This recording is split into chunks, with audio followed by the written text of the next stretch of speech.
Most medspa loyalty programs lose money. They give away services to clients who would have come back anyway. Here's how to build one that actually grows your revenue. I'm Kelly Smith, founder of Projected Growth Consulting, and I've helped over 6,000 businesses across the country. And one question comes up again and again: Kelly, should I have a loyalty program? My answer is only if you do it right. See, I've watched practice after practice launch loyalty programs that cost them thousands. They give away too much, they make it too complicated, and worst of all, they reward people for doing what they already planned to do. Today, I'm going to show you exactly how to build a loyalty program that brings clients back for more treatments more often, gets them to spend more, and actually makes you more money instead of costing you money. And in a few minutes, I'll share the one reward type that outperforms everything else. It's not what you'd expect. Let's start with why most programs fail. Here's what I see all the time. A med spa owner thinks, I need a loyalty program to keep clients coming back. So they create something that sounds good. Spend hundreds of dollars, get $10 off, or earn points for every visit. Sounds reasonable, right? Wrong. There are 3 reasons these programs fail. First, they're too complicated. If your client needs a calculator to figure out what they've earned, a lot like your mileage points on your airline, they'll never use it. I worked with a med spa that had a point system where $1 equaled 2 points and 500 points got you $15 of credit. Nobody could figure out how to follow it. Second, they rewarded the wrong behavior. Your best clients are already coming back. If you give them 10% off every visit, you're just cutting your margins on people who already love you and are retained clients. Third, the rewards don't excite anyone. $5 off does not change behavior. People need something worth working towards. We've got to work what's in it for them. What would you respond to? I had a client tell me, Kelly, my loyalty program has 200 members and nobody uses it.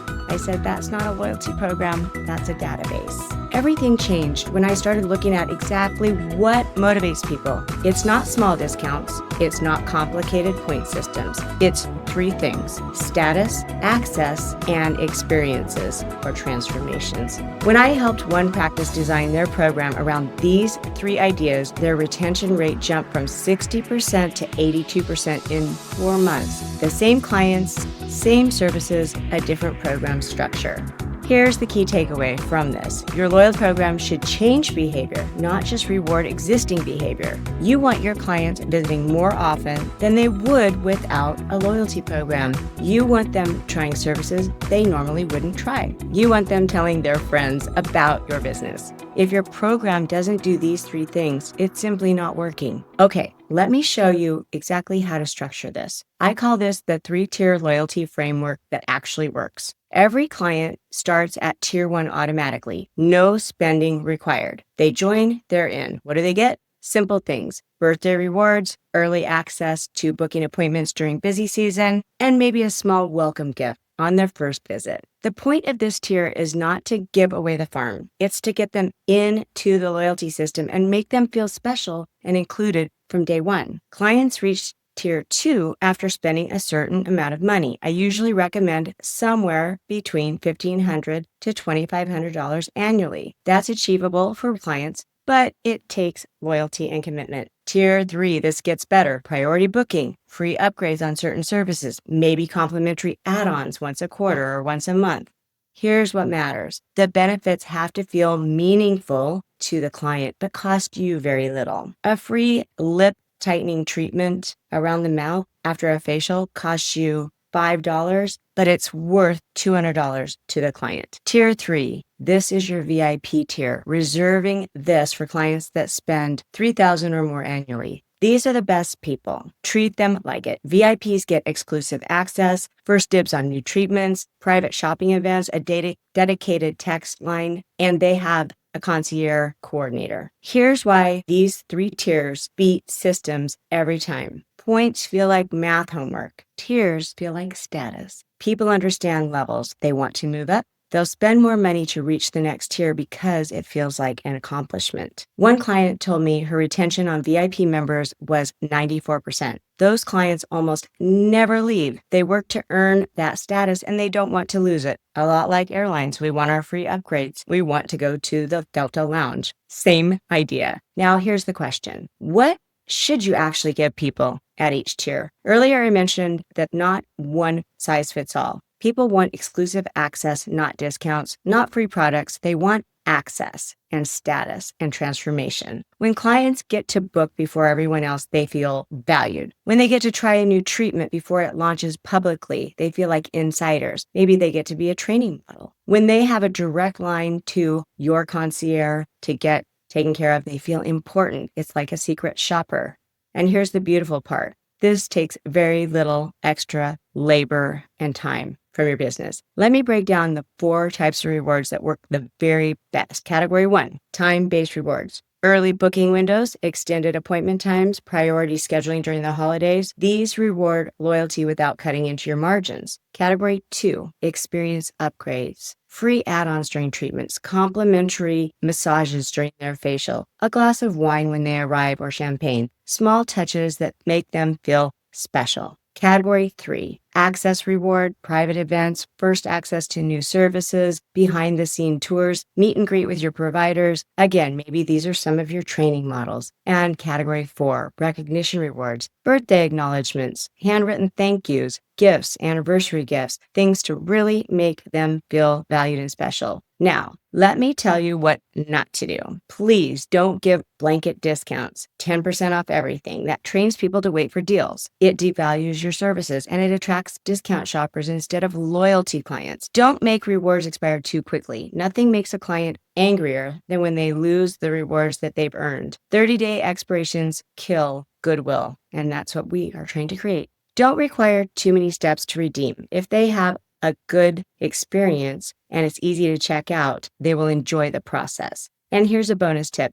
Build referrals into your loyalty structure. When loyalty members refer someone new, they get accelerated points towards their next tier. Maybe one referral equals $300 of spending credit to tier status. This turns your best clients into your best marketing referral sources, and it costs you nothing until the new client actually shows up and spends money. All right, now you know the structure. You know what rewards work. Now let's talk about how to actually launch this without making your life miserable. Because here's the truth. The best loyalty programs are the ones you can actually run. Step 1, begin with your software. Before you design anything, check your current system and make sure that you are setting up a process that it can manage automatically. Most modern medspa software, they do offer loyalty features built in, but you might have to structure them a specific way. You might not need anything new. If your system tracks spending automatically, you're halfway there. You just need to define tiers and tell it what to track. Don't buy fancy new software until you've maxed out what you already have. Make a call, find out if they have help explaining how to use it. Step 2, set your tier thresholds. Pull your client data. Look at annual spending. Find the natural breakpoints. Your tier 2 threshold should be something around 40% of regular clients. Your VIP should be about the top 20%. Don't copy someone else's number. Use your own real data. Step 3, keep rewards simple. Start with 2 or 3 benefits per tier. That's it. You can always add more later. Tier 1 gets a birthday reward and early booking. Tier 2 adds quarterly upgrades and priority scheduling. VIPs get all that plus exclusive events and annual gifts. Simple, easy to explain, easy to deliver and track. Step 4, this is a big one, training your team. Your front desk needs to know how this program works inside and out. They should mention it at every checkout and check-in. Did you know you're only $200 away from your next VIP status? That one sentence can change buying behavior right on the spot. Role play with your team, make sure they have a script, and that everybody has the elevator pitch down. That brings us to step 5, your soft launch first. Don't announce this to everyone on day 1. Start with your existing best clients. Email your top 50 spenders. Tell them you've automatically qualified for VIP status. This does 2 things. It makes them feel special, and it lets you work out the kinks before the whole client base joins. After 2 weeks, go ahead and open it up to everyone when you're comfortable. Now, here's what most people do that really is dropping the ball. They launch and then they forget to measure and they don't know if things are working and they wonder why their numbers don't look good. Number one is your enrollment rate. What percentage of clients join your program? You want at least 70% of your active clients enrolled in 6. If it's lower, your team isn't talking about it enough, or they need more sales training to explain it and understand it. Number two, tier movement. Are clients moving up? Are they pushing up to the next level? This tells you if your thresholds and rewards are motivating enough. If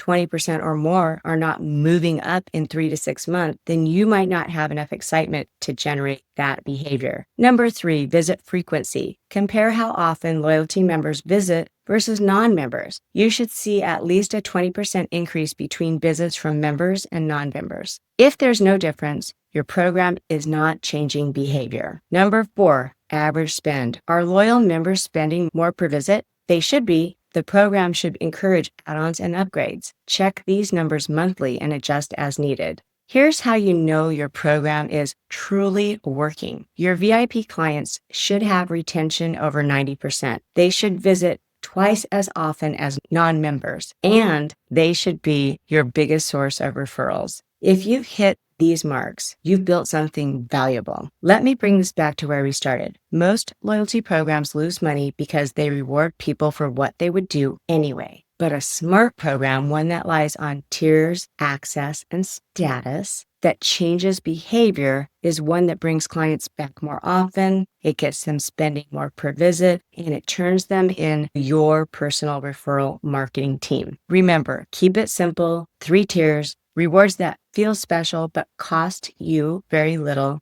That's the key. If you're ready to stop guessing and start building systems that actually retain clients, click the link below and book a call with my team. We'll look at where you are now and map out exactly what needs to happen to grow your practice. And please drop a comment below. Tell me what the biggest challenge you've had building client retention. I read every comment, and I'd like to answer your question in a future video. Because remember, it's not about what you know, it's about what you do. And as I always say, it's all about the implementation. Thanks so much for watching, and I'll see you next time.